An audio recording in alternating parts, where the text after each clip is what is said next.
કશું નહીં જીવતું, અધીરો ને વ્યાકુળ થઈને પામે રે કશું નહીં જીવતું। ભગવાન શ્રી કૃષ્ણની કર્મભૂમિ એટલે કે દ્વારકા, દ્વારકાની અંદર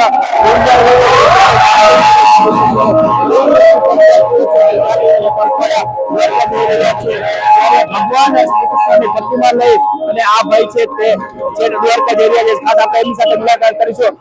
તમે ક્યાંથી આવ્યા છો? અમદાવાદ। અમદાવાદ થી આવ્યા છો, તો તમે અમદાવાદ થી આવ્યા છો, આ પ્રતિમાને લઈને આવ્યા છો, તો આવી રીતના તમે પ્રતિમાને કેવી રીતના લઈને આવ્યા? કેમ વિચાર આવ્યો તમને? સારું લાગે, 5 વર્ષથી આવીએ જ છે। અને આ પ્રતિમા છે લાલાની, એ કઈ ધાતુની બનેલી છે? પંચધાતુના। પંચધાતુની બનેલી છે। તો આ પ્રતિમાની અંદર વજન કેટલો છે? 50 કિલો। શું કહેશો, અમદાવાદ થી તમે ક્યારે નીકળ્યા? આજે 14 દિવસ થઈ ગયા છે। તો શું કહેશો, 14 દિવસથી તમે નીકળ્યા છો, તો રસ્તાની અંદર કેવા કેવા સેવાઓ લોકો દ્વારા કરવામાં આવી રહી છે? બહુ સારી સેવાઓ, બહુ સારી, આનંદ આવે એવી સેવા, કઈ જ ના ઘટે એમના અંદર, કઈ જ ના ઘટે। ભગવાન શ્રી કૃષ્ણ અને દ્વારકાધીશ કાળિયા ઠાકર પ્રત્યેની તમારી આસ્થા કેવી છે? બહુ સારી, બહુ શું લાગે આનંદ છે? આવે, શું કાનો બહુ આવે છે એવું લાગે છે? હા, દિલમાં એવું જ લાગે કે અમારી જોડે જ છે એમ? હા। શું કહેશો, દ્વારકાની જઈને તમે શું કેવી રીતના ઉજવણી કરશો? બહુ સારી, એમ?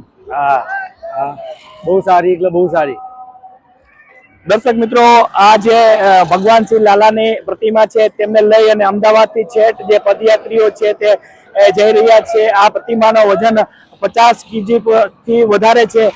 ખાસ કરીને જે પદયાત્રીઓ છે તે ચાલીને જઈ રહ્યા છે, સાથે સાથે આ ભાઈ છે તે પણ દ્વારકા જઈ રહ્યા છે અને 14 દિવસથી અમદાવાદ થી નીકળ્યા છે અને દ્વારકા જઈ રહ્યા છે।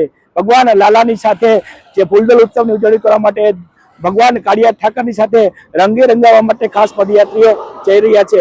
રોહિત પુલિયા સાથે Sanjay Madariya, one Gujarat digital media, Jamnagar.